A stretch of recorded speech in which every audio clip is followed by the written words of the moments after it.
이상한 알베르게 2 33번째 날 트리아 카스텔라 사리아 1. 리건을 만나다. 나는 프란시스 케이트와 함께 알베르게를 나섰다. 아침 공기가 상쾌했다. 트리아 카스텔라에서 벗어날 즈음 갈림길이 나타났다. 우리는 산실 루트와 사모스 루트 중 하나를 선택해야만 했다.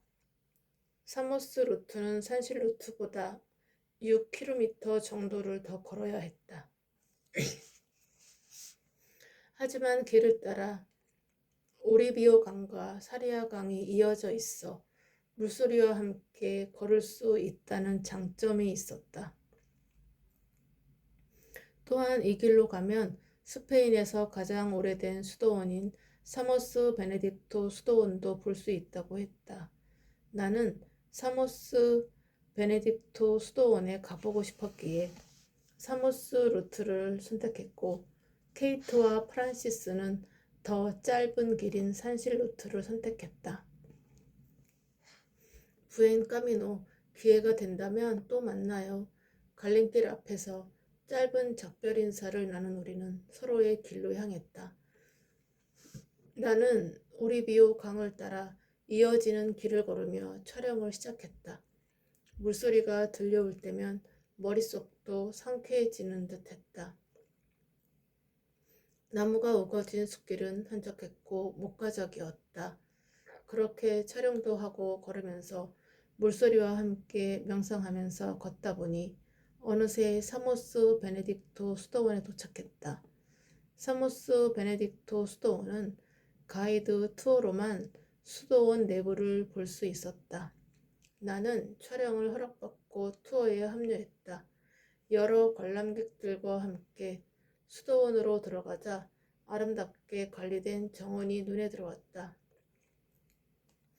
2층 회랑에는 벽화가 가득했는데 창문 너머로 조금 전 보았던 수도원 정원이 한눈에 보였다. 나는 먼저 긴 회랑을 따라 벽화를 둘러보았다. 벽화에는 이곳 수도원의 이름이 유래한 베네딕토 성인의 이야기가 담겨 있었다.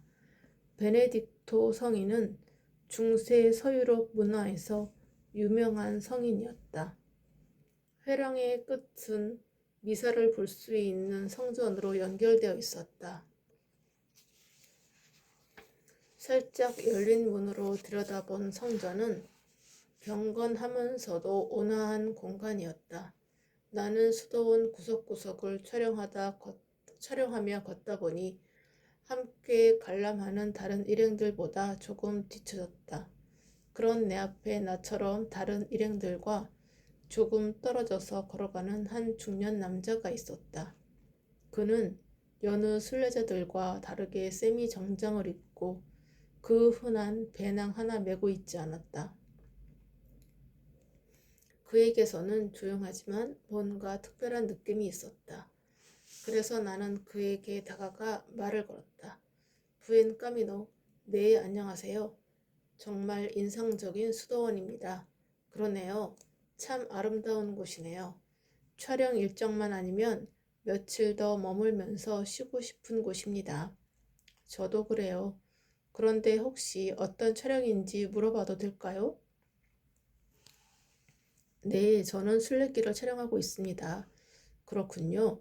순례길을 주제로 작품을 만드시나 봐요. 네, 저는 한국의 방송국에서 온 PD입니다. 다큐멘터리 제작을 위해서 촬영하고 있습니다. 다큐멘터리라 매우 흥미롭군요. 어디에서부터 촬영하셨나요? 생장에서부터 시작해 한 달 넘게 촬영하고 있습니다.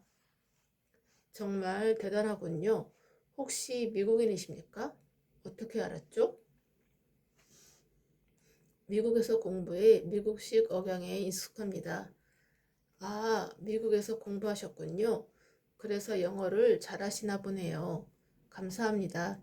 아, 저는 오수연이라고 합니다. 저는 리건입니다. 그와 조용히 대화를 나누며 걷고 있는데 리건의 전화벨이 울렸다. 그래. 아직 둘러보는 중이야. 시간이 조금 더 걸릴 것 같군. 나중에 다시 전화하겠네. 아쉽게도 그와의 대화는 전화벨이 울리며 끊어졌다. 통화하는 그를 두고 다시 1층 기념품 숍으로 내려왔다. 관람객들이 기념품을 고르고 있었다. 나는 기념품 숍을 대충 한 바퀴 둘러보고는 수도원 밖으로 향했다. 리건도 기념품에는 크게 관심이 없는지 기념품 숍을 지나쳐 밖으로 나왔다. 수도원 입구를 지나칠 즈음 나는 리건에게 물었다. 리건 씨, 이 수도원에는 어떻게 오게 되셨습니까? 아, 스위스 출장이 있어서 왔다가 일을 끝내고 머리나 좀 식히려고 들렀습니다. 스위스에 거래처가 있으신가 봅니다. 하하, 그건 아니에요. 어제 스위스 취리히에서 포럼이 있었거든요. 취리히 포럼이라면 혹시 지구촌 난민 포럼을 말씀하시는 겁니까?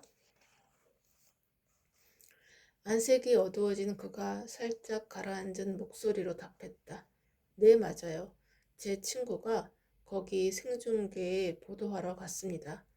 혹시 리건 씨도 언론인이십니까? 아니요. 저는 공무원입니다. 공무원이에요. 그러시군요. 리건과 짧은 대화를 나누는데 관람객들이 그 사이 구경을 다 마쳤는지 수도원 입구로 나오고 있었다. 몰려 나오는 인파에 대화가 끊긴 것도 잠시. 곧이어 그의 전화벨이 다시 울렸다. 조금 전 통화했던 그 상대인 것 같았다. 그럼 30분 이상 기다려야겠군. 알겠네. 통화를 마친 리건은 수도원 앞의 작은 카페를 가리키며 나에게 물었다. 수연 씨, 제가 일행을 기다려야 하는데 괜찮으시다면 커피 한 잔 어때요? 네, 좋습니다. 사모스라는 이름의 작은 카페는 평화로운 마을의 분위기가 그대로 느껴졌다. 나는 자주 먹는 카페 콘 레체를 주문했고 리건은 카페 솔로를 주문했다. 커피를 마시는 그의 모습은 군더더기가 없었다. 수도원에서부터 느꼈지만 리건의 특별한 분위기는 그의 절도 있는 자세에서 나오는 것 같았다. 커피잔을 가볍게 내려놓으면서 리건이 나에게 물었다. 수연 씨, 미국에서 유학했다고 했죠? 당신은 미국을 어떻게 생각하세요? 예상치 못한 질문에 내가 당황해하자 리건이 다시 부드럽게 말했다. 다른 나라 사람이 미국을 바라보는 시각들을 한번 들어보고 싶어서요. 리건의 질문에 나는 유학 시절 경험했던 미국과 지금의 미국을 잠시 떠올린 후 이야기했다. 지금까지 미국은 민주주의 국가의 모델로서 인간 생명의 존엄성과 자유, 평등을 수호하며 세계 발전에 기여해 왔다고 생각합니다. 하지만 아메리칸 드림을 실현할 수 있는 기회의 땅으로서의 미국의 이미지가 국경 장벽이 세워지면서부터 점점 추락하고 있다고 생각합니다. 미국의 이미지가 추락하고 있다는 나의 말에 리건의 표정이 씁쓸했다. 나는 씁쓸한 표정을 짓는 리건을 보며 말을 이었다. 그래서 이제는 미국이 좀 더 실질적이고 핵심적인 개혁이 필요한 것 같습니다. 이어지는 나의 말에 리건이 관심을 보이며 되물었다. 어떤 핵심적인 개혁이 필요하다는 말이죠? 저는 제가 유학하며 성장한 미국이 더 멋진 나라로 거듭나서 누구에게도 질타를 받지 않는 나라가 되었으면 하는 바람이 있습니다. 그런데 미국이 성장하면서 여러 가지 문제도 함께 증가했습니다. 이 문제를 해결하지 않고는 미국이 더는 나아가기 힘들 거라는 생각이 듭니다. 그중 대표적인 예가 바로 인종차별 문제입니다. 저는 미국 유학 시절 다양한 사례들을 볼 수 있었습니다. 한국 사람들 역시 120년 전 하와이 이민을 시작으로 미국에 이주하기 시작하였기에 저도 예전부터 이민과 인종차별에 대해서는 관심이 많이 있었습니다. 그래서인지 그런 부분들이 저에게는 민감하게 다가왔습니다. 자유와 평화, 기회를 찾아 힘들게 미국에 온 많은 사람들은 차별이라는 또 다른 장벽을 마주하게 됩니다. 멕시코 국경에 있는 굳건한 장벽이 아니더라도 이미 미국에는 많은 장벽이 있다고 생각합니다.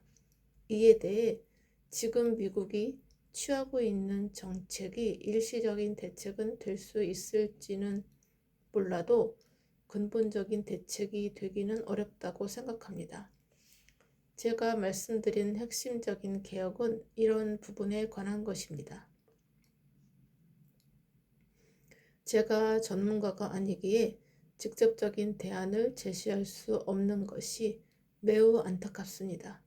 하지만 지금까지의 방식으로는 더는 해결하기 어렵다는 것을 많은 사람들도 동의할 것이라고 생각합니다. 지금 이슈가 되고 있는 난민 문제도 또한 오래된 그 문제들과 다르지 않다고 생각합니다. 그렇죠. 지금까지의 방식으로 되는 것이었다면 어떻게든 해결이 되었겠죠. 이번 포럼에서도 획기적인 해결 방법은 찾지 못하고 끝이 났으니까요. 그렇군요. 저도 그런 부분이 답답합니다. 모두가 해결하고 싶은 문제이지만 쉽게 해결되지 않는 것 같습니다. 제 생각에는 지금의 지구촌은 모두 연결되어 있어 어떤 문제도 어느 한 국가에만 한정되어서 일어나는 건 아닌 것 같습니다. 그러다 보니 아무리 힘있고 우수한 국가라 할지라도 세계적으로 공유하고 있는 환경 문제, 기아와 난민 문제에서는 절대 예외가 될 수 없지 않을까요? 오히려 이런 문제에 대해서는 더 많은 책임을 져야 하지 않을까 생각합니다. 그래서 이제는 전 세계가 이 문제들을 해결하는 데 한마음으로 힘을 보태야 할 시점인 것 같습니다. 세계적으로 동참해야 할 문제라고 생각하다니 반가운 소리군요. 나도 수연 씨의 생각에 동의하는 바입니다. 이번 포럼에도 UN 난민기구에서 국제사회의 힘을 모으기 위한 취지에서 열렸기에 참석했답니다. 국제사회에는 정치적 갈등으로 인한 분쟁과 박해로부터 보호받고자 하는 사람들이 증가하고 있는데 그들을 모두 받아줄 수 있는 환경은 턱없이 부족하지요. 더 많은 나라의 기여가 이루어져야 하는데 합의점을 서로 찾지 못하는 현실이 정말 답답하네요. 그래서 미국 정부도 많은 고민을 하고 있습니다. 나는 답답해하는 리건의 진심이 느껴져 안타까운 마음에 말을 이어갔다. 저도 아프간이나 시리아처럼 내전으로 삶의 터전을 잃은 난민들이나 아프리카처럼 가난으로 더는 희망이 없어 목숨을 걸고 넘어오는 보트피플 소식을 접할 때마다 안타깝습니다. 그래서 보다 근본적인 해결책이 빨리 나왔으면 좋겠습니다. 그리고 이 해결책은 앞서 말씀드렸듯이 국제사회가 함께 힘을 모아야만 찾을 수 있을 것 같습니다. 나의 대답에 리건은 조용히 고개를 끄덕였다. 그때 리건의 전화벨이 다시 울렸다. 그래? 수도원 앞에 있는 카페 사무스로 오게. 전화를 마친 리건이 말을 이었다. 미국은 이민자들에게는 기회의 땅이자 하느님의 나라를 지상에 건국하고자 했던 선조들의 노력으로 세워진 나라예요. 저는 미국이 건국 이념에 충실하여 미국 시민의 자유와 평화뿐만 아니라 세계를 선도하는 국가로서 세계의 정의와 평화 실현에 모범이 되기를 바랍니다. 이것은 제가 처음 미국을 위해 봉사하고자 결심을 했을 때 저 스스로에게 한 다짐이기도 하죠. 그래서 지금의 상황이 오래가서는 안 된다고 생각해요. 할 수만 있다면 남미 문제를 해결하고 미국이 국제사회의 신뢰를 회복할 수 있는 방안을 빨리 찾고 싶어요. 저는 지금까지 공직에 있는 사람들을 수없이 봤습니다. 그런데 제가 보았던 그 어떤 공무원보다도 리건 씨는 미국을 생각하시는 것 같습니다. 마음에서 우러나는 진심이 느껴집니다. 덕분에 저도 많은 생각을 해보게 됩니다. 리건과 뜨거운 토론을 하는데 한 남자가 카페로 들어왔다. 키가 큰 그 남자는 우리 테이블로 성큼성큼 걸어오더니 리건 옆에 서서 말했다.